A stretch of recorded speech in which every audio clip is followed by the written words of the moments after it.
War is a state or period of fighting between states. The 20th century was certainly a bloody one.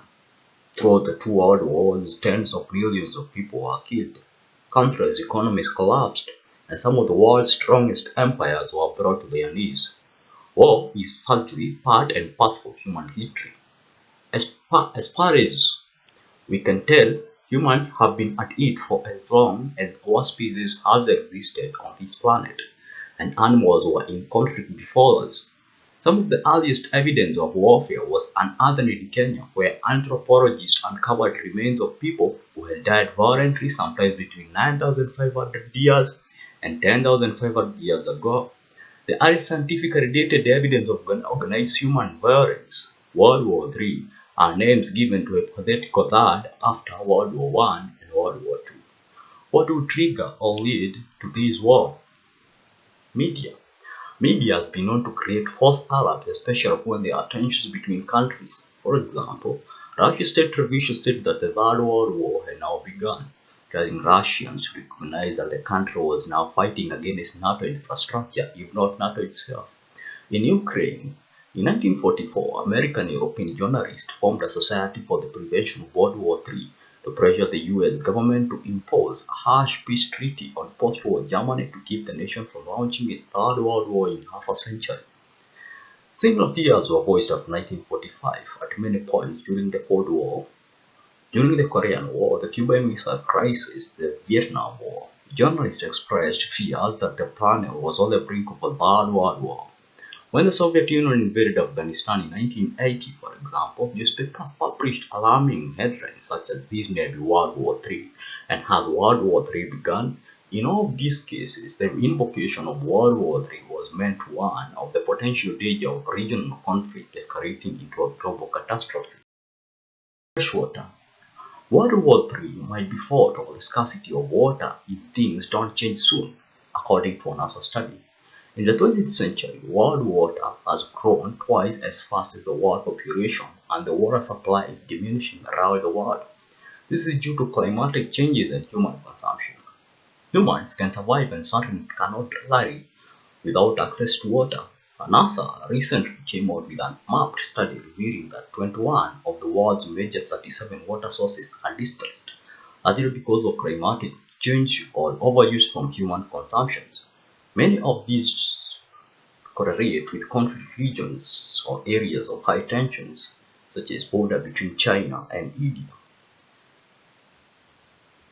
The world's global economy has started to come to terms with the fact that commodities such as oil are not infinite. Wars have already been fought over oil in the past, and conflict over these scarce and at this point dangerous resource continues in places like the Niger Delta and South China Sea. A shift in mentality allows the value of water needs to happen to avoid future conflict.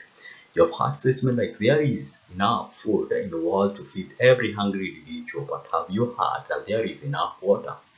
Everyone in the world too? Throughout most of human history, mass migration has been the result of, not the cause of conflict. The Hunnic invasion of 5th century being a prime example. But some have wondered the kind of mass migration we have seen over the last decades or so would set the scene for conflict in the not so distant future. Some even believe we are only just entering an era called the migration wars. The reason for these migrations vary from civil wars to environmental disasters or economic desperations, and these issues are likely only going to get worse as population rise. In recent times, the ongoing war in Syria has resulted in tens of millions of refugees seeking safety in neighboring countries to the west, often taking incredibly perilous journeys over land and sea to do so. But it's not just the west being affected. Since 2017, around half a million of Rohingya people have fled persecution in Myanmar to seek relative safety in neighboring states, notably Bangladesh, Thailand, Indonesia, and Malaysia. Mass migration is now becoming an issue for Western Africa. In East Africa, there has been mass migration of people from Somalia, South Sudan, and Ethiopia to Kenya. During the Rwandan genocide in 1995, a lot of people moved to Congo to seek refuge. The problem is also going to accelerate, or set to be accelerated.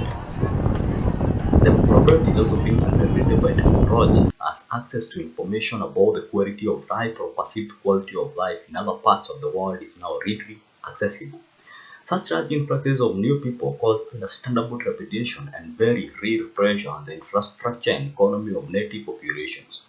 This can lead host nations to intervene overseas in an attempt to curb the flow of refugees. While this can be done peacefully, it is all too often violent. Such intervention run the risk of sparking something much more serious, not to mention making the problem worse.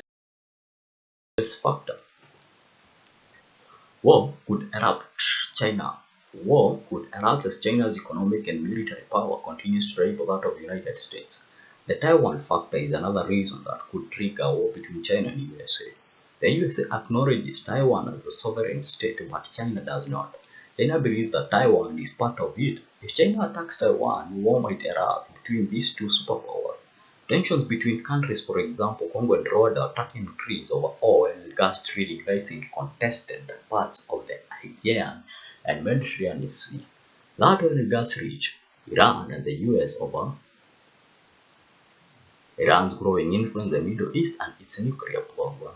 Israel and Iran over the pursuit of a nuclear program and a potentially a nuclear weapons capability. India and Pakistan over Kashmir, South Korea and North Korea over North Korea's nuclear program. Electronic war. A modern electronic world will not be possible without some key resources critical for making many of the electronic devices we use every day. From smartphones to your internet router and everything in between, they all need basic electronic components to work. Pretty much all electronics require a good deal of mineral raw materials and chemicals that if supply were to dry up would pretty much bottleneck electronic production. Typical common key resources include materials like copper, lithium, tin, silver, gold, nickel, and aluminum. The pressure on these resources is also being accelerated with the global push to decarbonize and switch to renewable technologies and electrically powered vehicles too.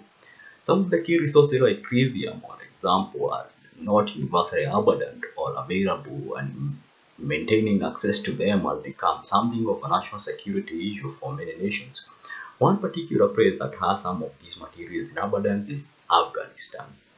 The long overdue and sadly controversial withdrawal of the US and the international forces has put some serious doubt on the future control of these materials.